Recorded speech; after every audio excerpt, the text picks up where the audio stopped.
सेवा ही मेरी पहचान, शंकर सोनेजा। सेवा ही जिनकी पहचान, वो हैं शंकर सोनेजा। फ्री मालेगांव का काढ़ा, फ्री जोड़ों के दर्द का तेल, फ्री नसों के दर्द से छुटकारा पाने की पीने की दवा।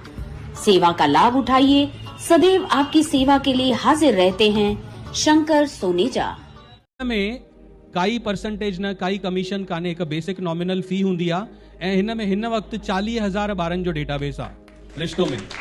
न सिर्फ हितां इंडिया खां ॿाहिरि ऑल ओवर इंडिया सभिनी जा ॿार उन में रजिस्टर्ड आहिनि। मां जेतिरो सम्झां तो 1000 खां वधीक ॿार उन में उन्हनि खे पंहिंजो मतलब लाइफ पार्टनर मिली चुको आहे हिन वक्त ताईं 6 सालनि में। 1000 खां वधीक ॿार रिश्तो जे थ्रू शादी करे चुका आहिनि। नमस्कार, मैं राजेश दलवानी, आप देख रहे हैं उल्लास लाइन बुलेटिन। रविवार को उल्लासनगर भारतीय जनता पार्टी के जिला कार्यालय में पार्टी के पदाधिकारियों एवं कार्यकर्ता बड़ी संख्या में उपस्थित रहे, जहां केंद्रीय वित्त मंत्री निर्मला सीतारमण द्वारा पेश किए गए केंद्रीय बजट 2026 का सीधा प्रसारण सुना गया। इस अवसर पर बजट के प्रमुख बिंदुओं पर चर्चा भी की गई।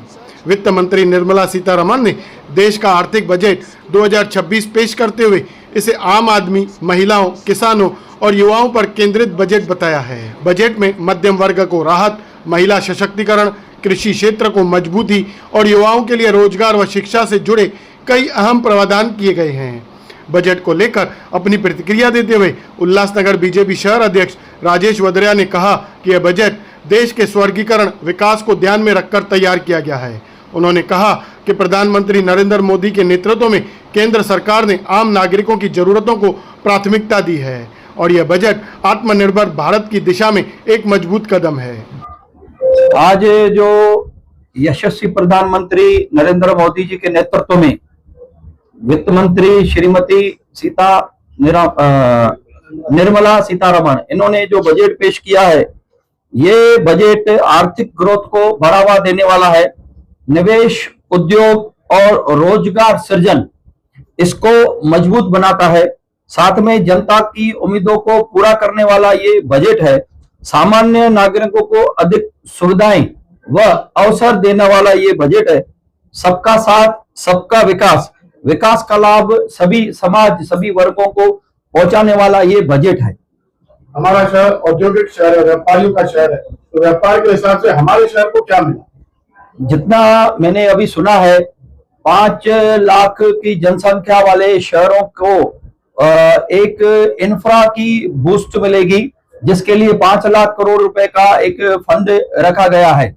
साथ में जिला जो हॉस्पिटल है, जैसे हमारे पास जिला दर्जे का सेंट्रल हॉस्पिटल है, उसमें जो ट्रॉमा सेंटर है उसके लिए ज्यादा बेड मिलेंगे और ज्यादा फंड्स आएंगे। और अभी तो सिर्फ एक लाइन में ही बताया गया है, आगे डिटेल आएगी तो आपको और डिटेल में शेयर कर पाऊंगा। इस बजट को लेकर शहरवासियों को क्या बताएंगे, क्या कहेंगे? मैं शहरवासियों को ये बताऊंगा कि अभी जो महानगर पालिका के चुनाव हुए, इसमें हमारे लाडले मुख्यमंत्री श्री देवेंद्र फडणवीस जी ने, जिनको इंफ्रामैन भी कहा जाता है, जिन्होंने इंफ्रा के लिए काफी प्रोजेक्ट्स की घोषणा की है। ये जो 5 लाख करोड़ का जो फंड इंफ्रा के लिए रखा गया है, तो इसमें उल्लासनगर के लिए आगे हमारा इंफ्रास्ट्रक्चर और मजबूत होगा और डेवलपमेंट होगा। तो वहीं उल्लासनगर बीजेपी के पूर्व अध्यक्ष प्रदीप रामचंदानी ने भी बजट की सराहना की है।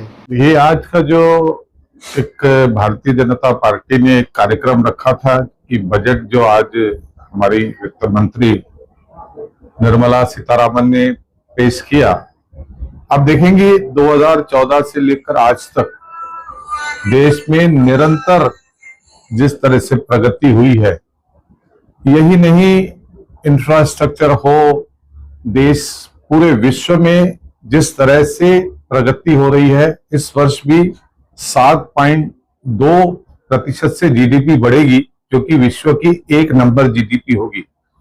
आज हमसे चीन 2 नंबर पर है, बाकी सारे सबकी जीडीपी पीछे जा रही है और पूरे विश्व में भारत की जीडीपी बढ़ रही है। और आज हम पूरे विश्व में 4थे नंबर की आर्थिक पोजीशन रखते हैं। हम 4थे नंबर की इकोनॉमी है और जल्द ही हम 3रे नंबर पर आएंगे, क्योंकि सभी लोगों का किस तरह से विचार करना और इस देश में किस तरह से हमारे जो मध्यम वर्ग के लोग हैं और जो गरीब लोग हैं उनकी उन्नति हो और उनका जो जीवन है वो आगे बढ़े, उसको देखकर ये बजट बनाई जाती है। पिछले साल जो इनकम टैक्स की सीमा थी वो 12 लाख रुपए करी। 12 लाख करने से फायदा यह हुआ कि मध्यम वर्ग के लोगों के हाथों में पैसा खर्च करने की एक ताकत बढ़ी और उन्होंने पैसा खर्च किया। पैसा खर्च करने की वजह से आज हमारी घरेलू जो अपनी उत्पादकता है उसकी 61% हम खुद लोग उसका उपयोग कर लेते हैं, इस वजह से हमारी जो जीडीपी है आने वाले वर्ष में 2027 में 7.4 हो जाएगी। कुल मिलाकर जिस तरह से अध्यक्ष महोदय ने कहा कि 5 लाख की जनसंख्या वाले शहरों को एक विशेष पैकेज दिया जाएगा जिसमें उसकी इंफ्रास्ट्रक्चर को मजबूत किया जाएगा। और वैसे भी कहा जाता है जिस देश का इंफ्रास्ट्रक्चर रोड मजबूत होते हैं वो अपने आप में आर्थिक मजबूत होता है। कुल मिलाकर आज यह बजट एक देश को नई दिशा दिलाने वाली रही और इसके लिए और ज्यादा विस्तार में जैसे हम आपसे रूबरू होंगे, आप यहाँ पर आए और हम सभी लोगों को इस बजट के मौके पर आपने कवर किया, आप सभी लोगों का धन्यवाद। आपने जीडीपी बढ़ी इन बातों का तो जिक्र किया, लेकिन देश का रुपया जो डॉलर के मुकाबले लगातार गिर रहा है, इसके लिए क्या? देखिए, डॉलर के मुकाबले रुपया गिर रहा है, यह एक वैश्विक स्थिति है, उसमें भारत कुछ नहीं कर सकता। अगर डॉलर का रुपया गिर रहा है और आप देखेंगे सोना है, सोने की कीमतें बढ़ रही हैं, इस स्थिति में यह एक पूरी तरह से वैश्विक की स्थिति पर बढ़ता रहता है, कम रहता है। उसमें किसी तरह से किसी सरकार का नियंत्रण नहीं रहता। सरकार ऐसे कभी नहीं चाहेगी कि भाई आपका जो डॉलर है वो सस्ता हो जाए।